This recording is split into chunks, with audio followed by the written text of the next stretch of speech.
What's going on, everybody? Michael here from 3D Print Everything, and we have a new cool video for you.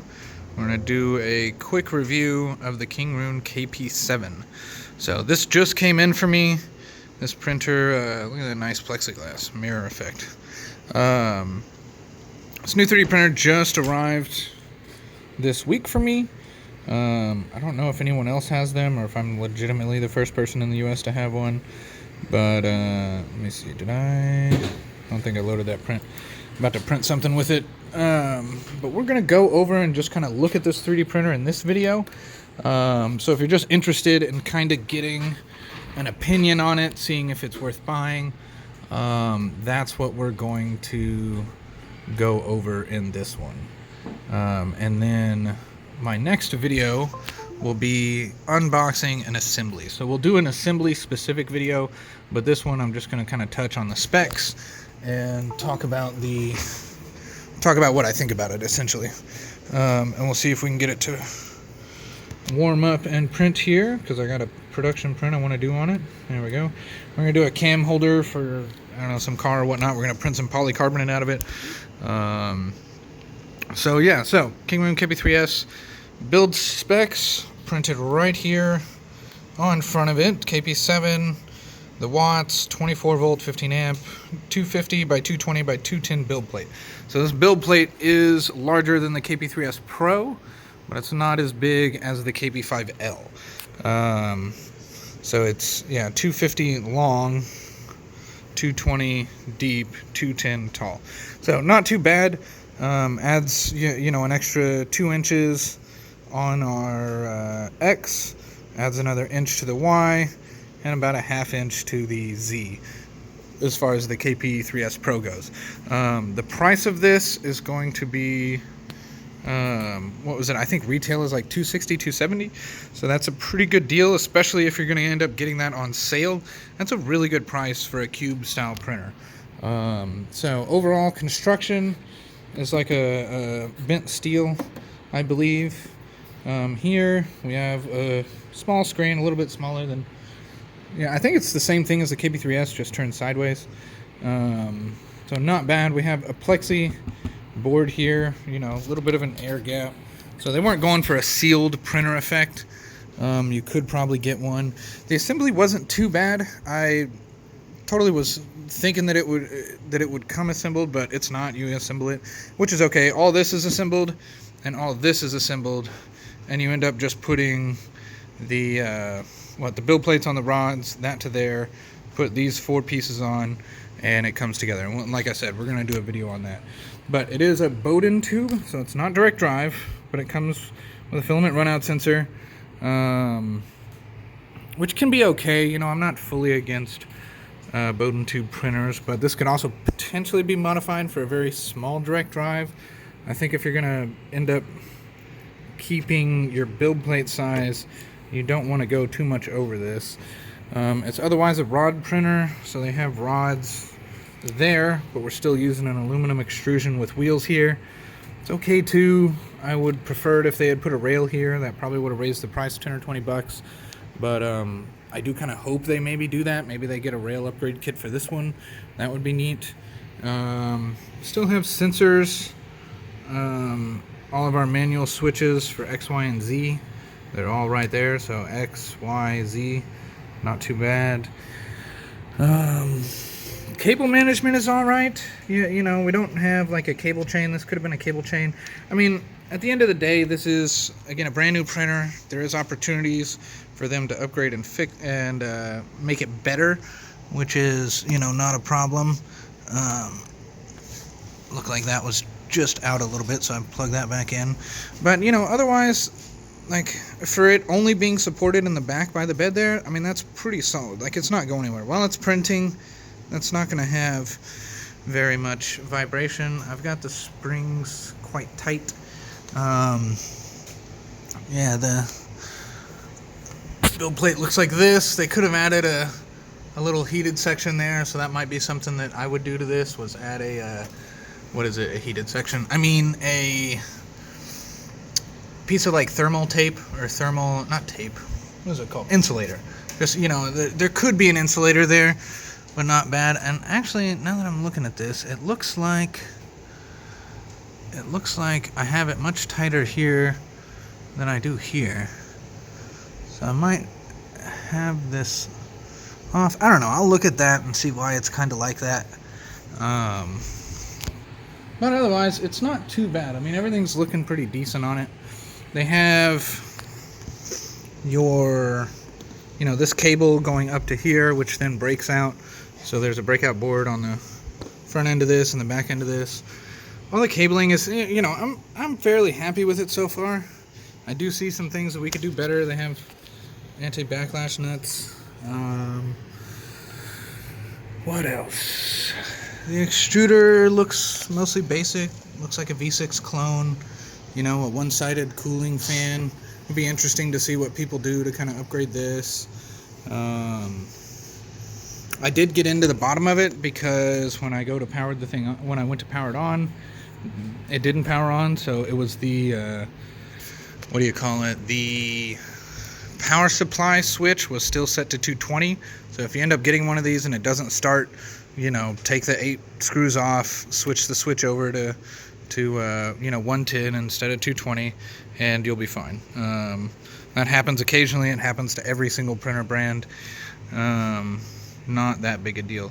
But otherwise, the frame looks nice. I mean, like, I'm pushing this around and it's not moving at all. Frame assembled really well. I do like everything else with it. Otherwise, I was hoping this thing would hurry up and start. Bed's taking just a little bit to warm up. We're at 70 now. So I'll probably come over in the assembly video and look at this one as it's printing. It does have a cloned BMG dual gear drive. Those are okay. I don't mind them. I have had issues with them in the past, so I'm kind of indifferent on that. But for the price, if it prints as good and as smooth as the other KingRoons, then I'll like it. They're not advertising any type of crazy speeds with this. This isn't, to my knowledge, being compared to like a Fucus or an Odin Smart, a Fucus Odin Smart, or the Anchor Maker, or the Bamboo Labs, whatever their new fastest one is. This is still just an average printer, but for the price of one Bamboo Labs, you can have 5 of these.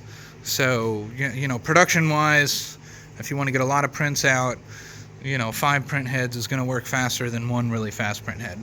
And sometimes, even with my Fucus, where it can average above 150, it doesn't, I see quality degradation on that. So this one was advertised print speed of 100, keep it around 60, which is average of every other printer.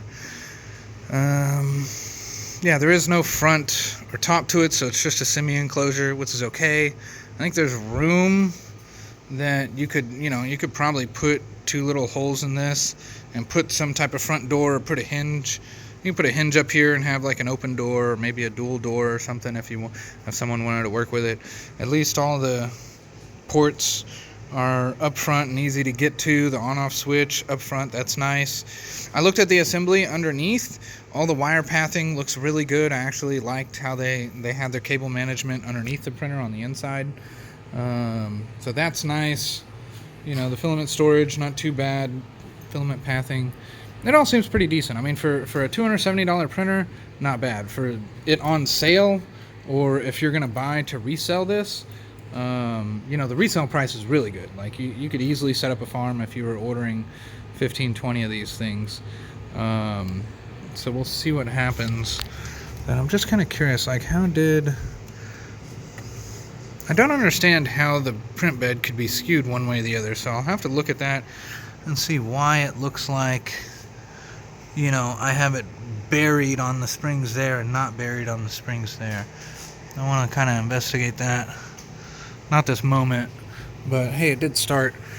To show some print quality, because we're 9 minutes in, I hadn't showed anything that I printed. I started this last night, didn't finish it because it ended up being longer than I was expecting, but that outer finish of the boat is actually really, really nice. I mean, that's a pretty good finish. Now, Groot himself, not too bad either, but I do see a handful of little, like, divots and nipple type of things from retraction settings. So I think, you know, it just needs a little bit of retraction tuning. I mainly tune direct drives, so doing a Bowden tube is a little bit different. But this had Z-hop on and retract before outer walls, so I'm thinking that had the effects here on the legs and why it looks like that. But the interior, the top finish, excellent. You know, that ridge right there, I mean, that's about as beautiful as a really nice weld. Everything else looks really, really solid. The interior, so I did try to, I literally ran this at my house, put it in my truck, and then told it to resume, but it did have a layer shift, so I just stopped it. I mean, there's no point in doing it with the layer shift, but the interior looked really nice. It actually looks kind of cool. So not bad at all. I mean, for a $270 printer, I am really impressed. Well, really impressed. I mean, that's just good quality. We'll see what it does. We'll put it through its paces. I will definitely be doing a review update after several weeks of pushing this printer and seeing what it can do. We'll print some stuff at its max print size. We'll print higher temp materials. See, this one is wanting me to reduce it in the back there. Okay. But yeah, KP7, KingRoon KP7, not bad. Best 3D printer. That kind of made me laugh when I saw that. I don't know about that, but best value 3D printer, you could probably say that. If it was me, KingRoon, if you're watching this, take best 3D printer out, put something better than best. It's not, I wouldn't call it the best, but you could say value. I mean, if anything, work on your placement of this sticker. It's a little uneven. It's more on this side than it is this side. Like, I don't know, get a little alignment tool so your factory can put those on. I mean, it's little things like that you know, don't really affect it, but it does add to this is a cheap printer. Now, I'm not saying cheap isn't cheap quality, but I'm saying cheap as in it's affordable. Affordable is a better way of describing this, because for $260 you can get a pretty dang decent printer. You know, for $200, $250, KP3Ss are still awesome. The KP5Ls we've discussed in the past have had some bigger challenges, but all larger 300mm printers generally come with bigger challenges. So that's not a huge deal for me, but it can be for someone new. Would I recommend this to a new person? Yes. Price-wise, yes. Build plate size, yes. Everything about it is pretty dang decent for a new person. So feel free to check this out. But we will talk to you in the next video when we're doing an unboxing of this and putting it together. So I'll show you exactly how to put it together and get it tuned in. Have a good day, guys.